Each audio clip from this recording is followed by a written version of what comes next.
जय श्री राधे कृष्ण।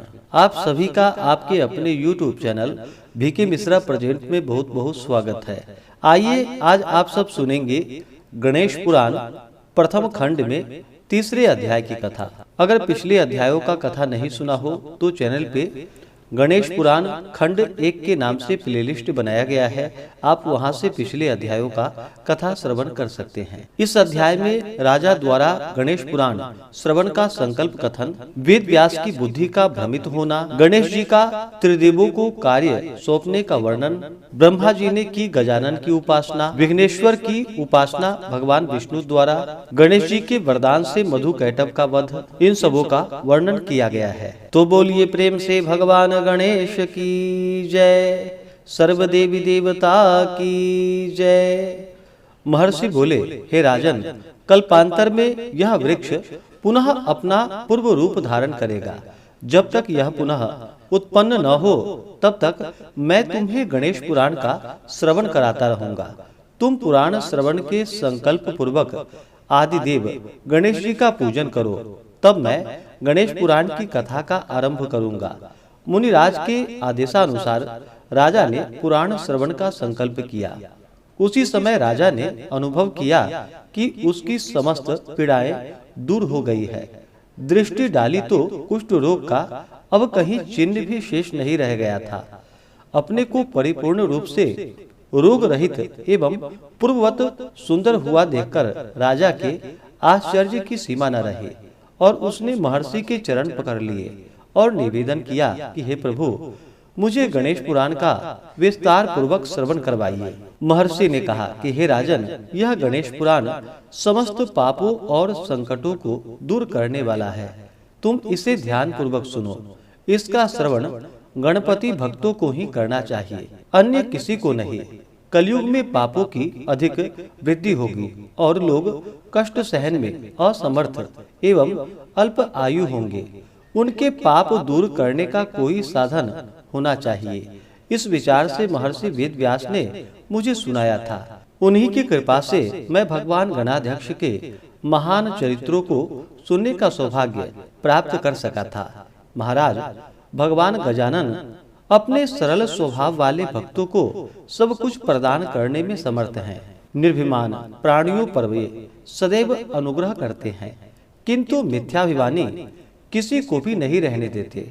उन्होंने गर्भ होने पर महामहिमा से संपन्न एवं समस्त वेद शास्त्रों के पारंगत भगवान वेद व्यास जी को भी तिरस्कृत कर दिया था। उनके हृदय में अपने पराये, बलि, निर्बल या मूर्ख विद्वान का कोई भी भेद नहीं है। अभिमानी मनुष्यों का अभिमान खंडन करना तो उन्होंने अपना बहुत आवश्यक कर्म मान लिया है। राजा ने आश्चर्य से पूछा कि हे प्रभु, भगवान वेद व्यास जी तो समस्त दुर्गुणों, दोषों और दुर्बलताओं से परिपूर्ण ज्ञानी और भगवान नारायण के ही अंशावतार माने जाते हैं। उनमें अभिमान का आविर्भाव कैसे हो गया? कृपा कर यह सभी बातें बतलाने का कष्ट करे। महर्षि भृगु ने कहा कि हे राजेंद्र, वेद व्यास जी ने वेद के 4 विभाग कर उनकी पृथक पृथक संहिताएं बना दी, जिससे उनका रहस्य समझना कठिन नहीं रहा।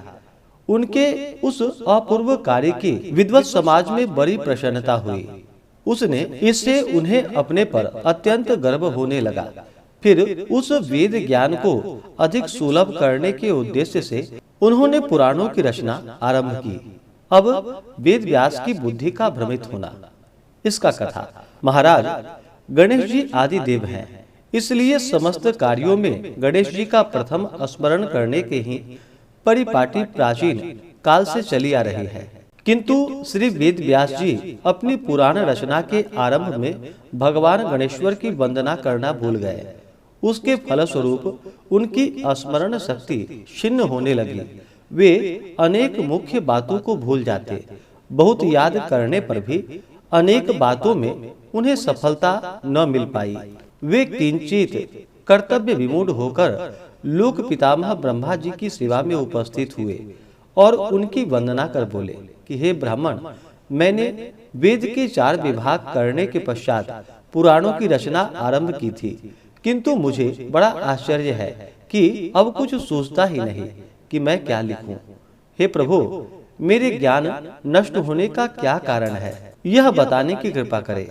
ब्रह्मा जी ने ध्यान लगाया और तब बोले, व्यास, तुम अपने विद्या के गर्भ में अधिक भर गए हो, इसलिए भगवान गणेश्वर को भी भूल गए।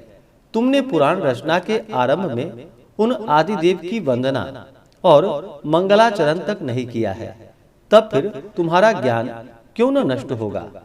अब तुम गणेश जी को ही प्रसन्न करो। व्यास जी को अपनी भूल का ज्ञात हो गया, किंतु उन्हें गणेश जी के विषय में अभी कुछ भी स्मरण नहीं आया। इसलिए उन्होंने विनय पूर्वक ब्रह्मा जी से पूछा कि प्रभु, मुझे गणेश जी के विषय में कुछ भी ज्ञान नहीं है। आप बताएं कि गणेश जी कौन है, उनका स्वरूप कैसा है, उनके चरित्र की विशेषताएं क्या है। ब्रह्मा जी ने कहा, हे सत्यवती नंदन, गणेश जी तो सर्वाधिक प्रसिद्ध एवं महामहिम परात्पर ब्रह्म है। आगम शास्त्र में उनके 7 करोड़ मंत्र उपलब्ध हैं। उनमें षडाक्षरी और एकाक्षरी मंत्र अधिक सरल है। जो उनकी उपासना करने वाले भक्त हैं, उनके दर्शन करने से भी समस्त विघ्न नष्ट हो जाते हैं। एक बार शिवजी ने उनकी स्थापना विधि पर प्रकाश डाला था, उसे मैं तुम्हारे प्रति कहता हूँ। हे व्यास, प्रातः काल शौच आदि से निवृत्त होकर पवित्र जल में स्नान करे और शुद्ध वस्त्र धारण करके श्रेष्ठ आसन पर पूर्वाभिमुख बैठकर आचमन, प्राणायाम और मानसोपचार द्वारा पूजन करके प्रणव बीज मंत्र के सहित उनके षडाक्षरी या एकाक्षरी मंत्र का अनुष्ठान विधि पूर्वक जप करे। जब तक भगवान गजानन के स्वरूप के दर्शन हो जाएं, तब तक जप अखंड रूप से निरंतर चलता रहे।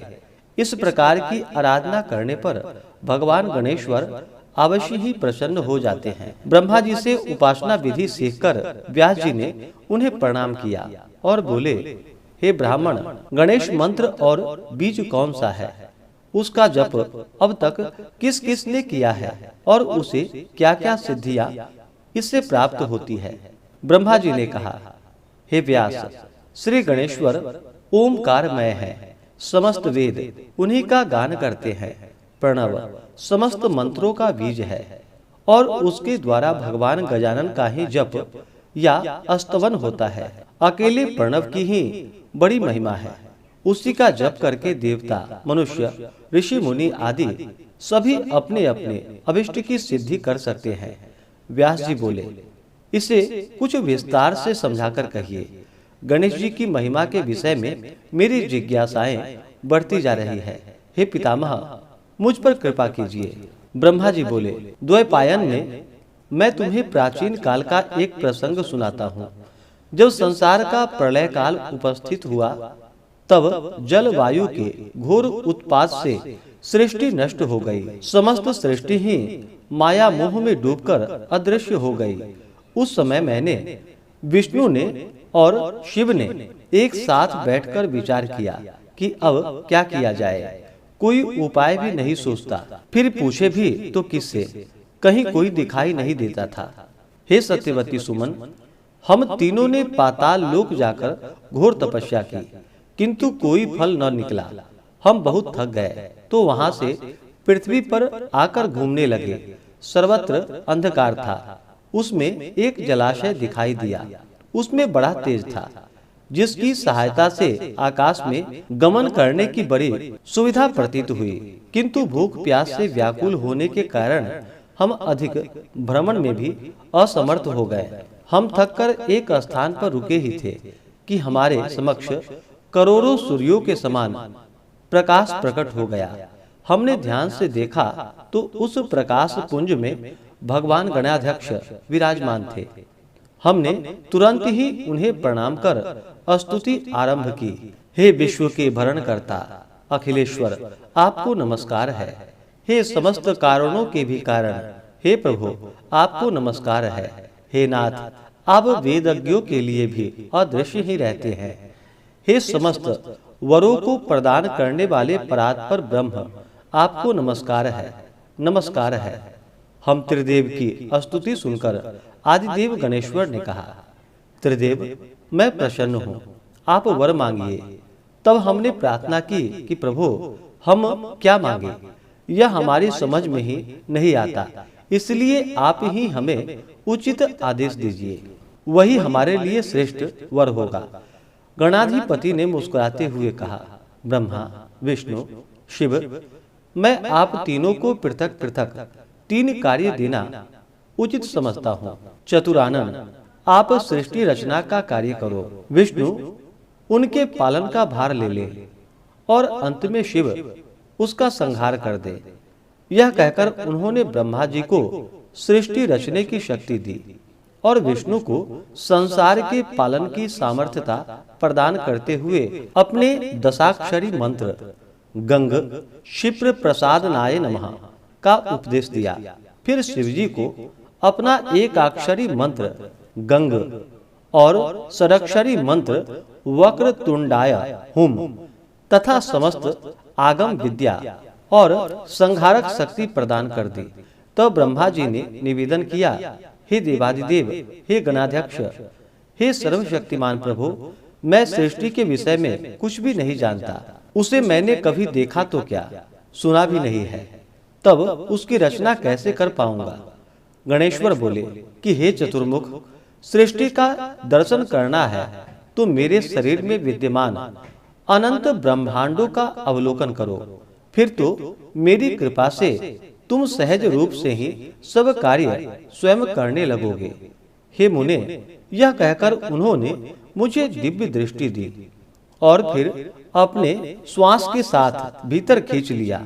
उनके उदर में पहुंचकर मैंने अनंत ब्रह्मांडों के दर्शन किए।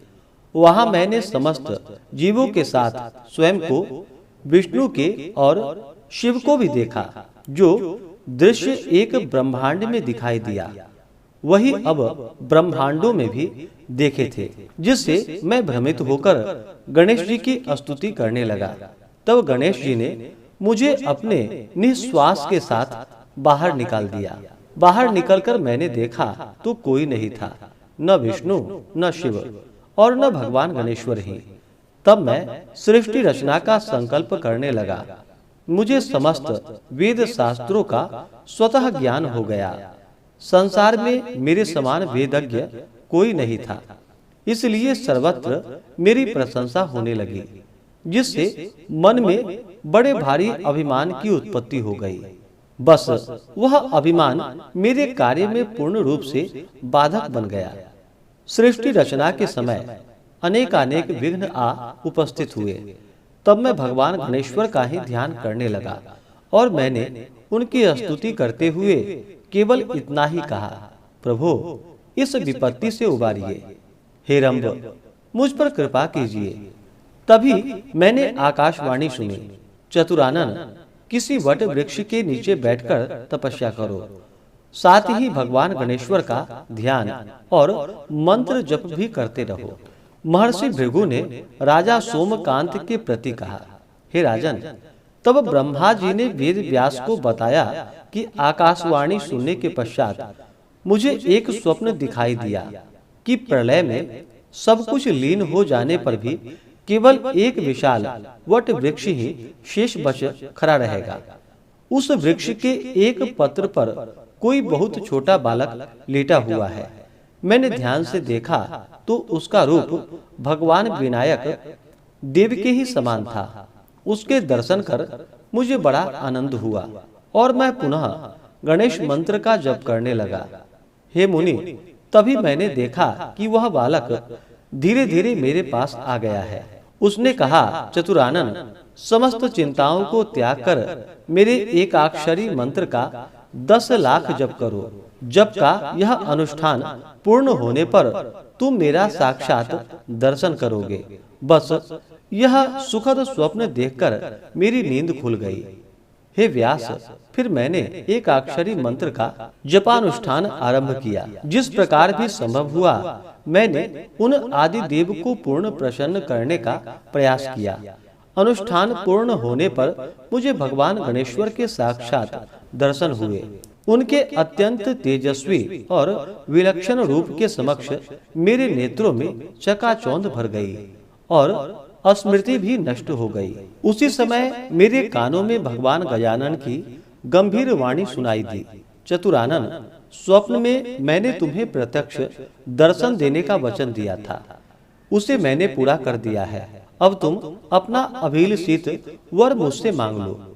हे मुने, मैंने गजानन भगवान को प्रणाम कर निवेदन किया कि प्रभु, कार्य में उपस्थित सभी विघ्न दूर हो जाएं और मुझे शुद्ध ज्ञान की प्राप्ति हो, जिससे मैं आपके गुणानुवाद में भी सामर्थ्य हो सकूं। इस पर गणेश्वर प्रभु तथास्तु कहकर अंतर ध्यान हो गए। महर्षि भृगु बोले कि हे राजन, भगवान गणाध्यक्ष के अदृश्य हो जाने पर ब्रह्मा जी ने सर्ग रचना का आरंभ किया। सर्वप्रथम उन्होंने मरीच्यादि 14 मानस पुत्र उत्पन्न किए और उन्हें आदेश दिया कि सृष्टि रचो, किंतु उन्होंने अति तपस्वी और अति ज्ञानी होने के कारण चतुरानन के आदेश पर ध्यान नहीं दिया। फिर विवश हुए चतुर्मुख ने स्वयं ही सृष्टि की रचना की और निश्चिंत होकर प्रभु चिंतन करने लगे। इस प्रकार ब्रह्मा जी को सर्ग रचना में जो सफलता प्राप्त हुई, उसका पूर्ण श्रेय भगवान गणेश्वर की उपासना का ही है। सौनक ने सूत जी से पूछा कि प्रभु, गणेश्वर का पूजन केवल ब्रह्मा जी ने ही किया था अथवा किसी अन्य देवता ने भी? विष्णु और शिव तो स्वयं सर्वशक्तिमान प्रभु हैं। समस्त विश्व का पालन और संहार कर्मशः यही दोनों करते हैं, इसलिए यह दोनों ही अपने अपने कार्य में सामर्थ्य हैं। फिर यह गणेश का पूजन क्यों करते होंगे? उनकी बात सुनकर सूत जी को हंसी आ गई और बोले कि हे मुने, मैं समझ रहा हूँ कि तुम ऐसे अटपटे प्रश्न क्यों पूछ रहे हो। अवश्य ही तुम इन प्रश्नों के द्वारा लोक कल्याण का साधन करना चाहते हो। वस्तुतः तुम्हारा यह विचार समस्त विश्व के हित के होने के कारण अत्यंत प्रशंसनीय है। हे सौनक, अब मैं तुम्हें प्रश्नों का उत्तर देता हूँ। सुनो, श्री गणाध्यक्ष का पूजन समस्त देवताओं ने समय समय पर किया है। जब जब जिस जिस देवता के कार्य में विघ्न व्यवधान की उपस्थिति हुई है, तब तब वही वही देवता उन प्रभु की भक्ति भाव पूर्वक आराधना में प्रवृत्त हुए। यहाँ तक कि समस्त शक्ति स्वरूपा देवियों ने भी उन गणपति की उपासना करके अपने अपने अभिष्ट की प्राप्ति की है। हे मुने, गणेश जी का पूजन ब्रह्मा जी ने भी किया था, उसका वर्णन तो मैं कर ही चुका हूँ।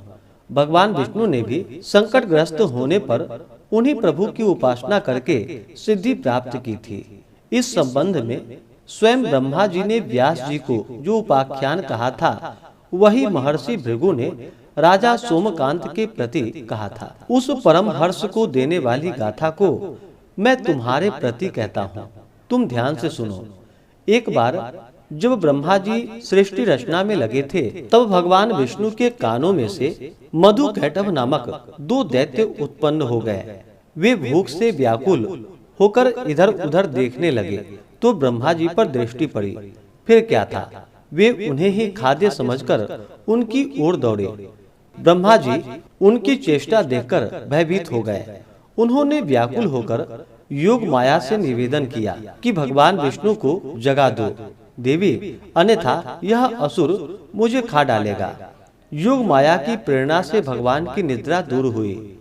ब्रह्मा जी पर संकट देखकर भगवान ने अपने पांचजन्य की ध्वनि की, जिसे सुनकर त्रिलोक्य कांप उठा। उस ध्वनि को सुनकर मधुकैटभ सचेत हुए और ब्रह्मा जी को भूलकर भगवान विष्णु पर टूट पड़े। तब अब तो दोनों में घोर युद्ध होने लगा। 5000 वर्ष तक घोर युद्ध हुआ, किंतु असुरों पर विजय न मिल सकी। तब भगवान का वश न चला तो उन्होंने संगीतज्ञ गंधर्व का रूप धारण कर लिया और एक वन में जाकर वीणा पर श्रुति स्वर में गीत गाने लगे। उनके गीत से तीनों लोक मुग्ध हो गया। वह स्वर कैलाशपति भगवान शंकर के भी कानों में पड़ गया। उन्होंने निकुंभ और पुष्पदंत को आदेश दिया कि उस संगीतज्ञ को लिवा लाओ। शिवगण उन्हें लिवा लाए। गंधर्व वेशधारी विष्णु ने उन्हें प्रणाम कर उनके आदेश पर वीणा की तान छेड़ी। उसे सुनकर भगवान वृषभ ध्वज, माता पार्वती जी, गणेश जी और कार्तिकेय तथा अन्यान्य सभी देवता मुग्ध हो गए। शंकर ने प्रसन्न होकर कहा, वर मांगो। विष्णु बोले, वर देना चाहते हो तो मधु कैटभ नामक असुरों का नाश हो जाए, यह वर दीजिए। शंभु हंसकर बोले, तो तुम विष्णु हो, इस वेश में यहाँ आने की क्या आवश्यकता हुई? क्या असुरों के भय से छद्म वेश बनाए घूम रहे हो? विष्णु ने कहा, आपको प्रसन्न करने के लिए ही यह सब करना पड़ा। हे आशुतोष, अब आप शीघ्र ही वह उपाय कीजिए जिससे असुरों का नाश हो सके। शिवजी ने प्रसन्न मुद्रा में कहा, रमानाथ, यदि असुरों पर विजय प्राप्त करनी है तो गणेश जी को प्रसन्न करो। वे ही असुरों को अपनी माया से मोहित करके आपके वश में कर सकते हैं।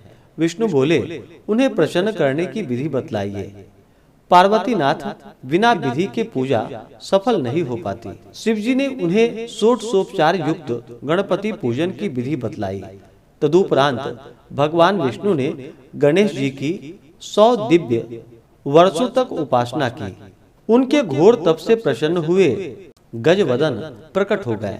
उन्होंने कहा, मैं तुम्हारे तप से प्रसन्न हूँ, बोलो क्या चाहते हो? विष्णु बोले, मधु कैटभ नामक असुर बहुत प्रबल हो गए हैं, मेरे वश में नहीं आ रहे हैं। अतएव पार्वती नंदन, उनके वध का उपाय कीजिए। श्री गणेश जी ने कहा, हे बैकुंठनाथ, यदि आपने पहले ही मेरा पूजन किया होता तो अब तक असुर परास्त भी हो गया होता। विष्णु भगवान बोले, हे गणेश्वर, मुझे आपका प्रभाव विदित नहीं था। अब आप वही कीजिए जिससे मैं उन असुरों का वध करने में सफल हो सकूं। हे नाथ, जिसके साथ ही मुझे अपनी अनन्य एवं दुर्लभ भक्ति भी प्रदान करने की कृपा कीजिए। हे विघ्न हरण। भगवान विष्णु की प्रार्थना सुनकर गणेश्वर ने कहा, यही होगा रमानाथ, आपके हाथ से वे दोनों असुर शीघ्र ही मारे जाएंगे। इससे चतुरानन का भय भी दूर हो जाएगा और आपको महान कृति भी प्राप्ति होगी। हे विष्णु, अब आपके कार्य में कोई विघ्न उपस्थित नहीं होगा। यह वर देकर भगवान गणेश्वर अंतर्ध्यान हो गए और भगवान त्रिलोकीनाथ वहां से लौटकर अपने स्थान पर पहुंचे, जहां उन्होंने दोनों असुरों को युद्ध के लिए समुद्यत देखा। त्रिलोकीनाथ को वहां आए देखकर उनकी ओर झपटते हुए बोले, तुम बड़े डरपोक हो जी, जो रण क्षेत्र छोड़कर ही भाग गए। भगवान विष्णु हंसे और उन्होंने युद्ध करके मधु कैटभ का संहार कर दिया। जहां उन्होंने गणेश्वर की आराधना की थी, वह स्थान सिद्ध क्षेत्र के नाम से प्रसिद्ध हो गया। इस प्रकार से श्री गणेश पुराण प्रथम खंड में तीसरे अध्याय की कथा पूर्ण हुई। तो बोलिए प्रेम से भगवान गणेश की जय, सर्व देवी देवता की जय। तो आशा करता हूँ कि यह जानकारी और कथा आपको अच्छा लगा हो। इसी प्रकार से ज्ञानवर्धक जानकारियाँ प्राप्त करते रहने के लिए, व्रत पूजा के बारे में जानने के लिए, कथा को सुनने के लिए चैनल पे अगर आप पहली बार आए हैं तो चैनल को लाल बटन दबा करके सब्सक्राइब करें, साथ में बेल आइकन घंटी को दबाएं ताकि आने वाली वीडियो का नोटिफिकेशन आपको समय से मिलता रहे। वीडियो को लाइक करें, शेयर करें। सुखी रहें और स्वस्थ रहें। जय श्री राधे कृष्ण। धन्यवाद।